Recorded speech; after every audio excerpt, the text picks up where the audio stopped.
दोस्तों, इस वीडियो को भूलकर भी मत देखिएगा, क्योंकि इसे वही लोग देख सकते हैं जो भगवान विष्णु के प्रिय हैं। चलिए जानते हैं कैसे बना भगवान विष्णु का वाहन गरुड़। कहानी शुरू होती है ऋषि कश्यप की दो पत्नियों से, विंता और कद्रू। कद्रू सर्पों की माता, विंता गरुड़ और अरुण की जननी। दोनों बहनों में प्यार कम, प्रतिस्पर्धा अधिक थी। एक दिन आकाश में प्रकट हुआ एक दिव्य घोड़ा। उसकी पूंछ का रंग देखकर दोनों बहनों के बीच लगी एक ऐसी शर्त जिसने भविष्य बदल दिया। विंता, पूंछ सफेद है।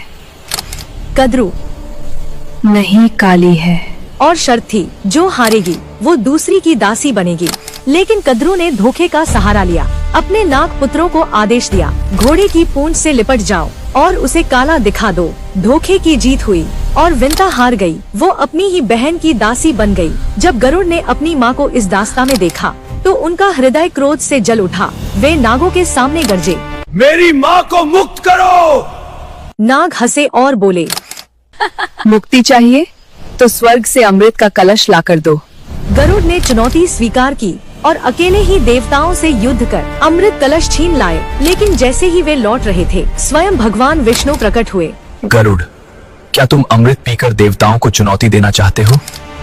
प्रभु, यह मेरे लिए नहीं, यह मेरी माँ की मुक्ति की कीमत है। गरुड़ के त्याग और साहस से प्रसन्न होकर विष्णु बोले, तुम अमर रहोगे और आज से मेरे वाहन बनोगे।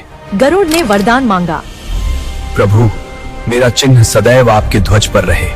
तभी से विष्णु का ध्वज कहलाया गरुड़ ध्वज। और विंता सदैव के लिए मुक्त हो गई। लेकिन नागों के साथ एक रहस्य और जुड़ा। वे अमृत पीने से पहले स्नान करने गए और तभी इंद्र आ पहुँचे। कलश उठा लिया और स्वर्ग ले गए। नाग लौटे और वहाँ पाया सिर्फ घास। उन्हें लगा कि यहाँ अमृत की कुछ बूंदें गिरी होंगी, इसलिए वो उस जगह को चाटने लगे। इसी से उनका मुंह फट गया और तभी से कहा जाता है, नागों की जहवा फटी होती है।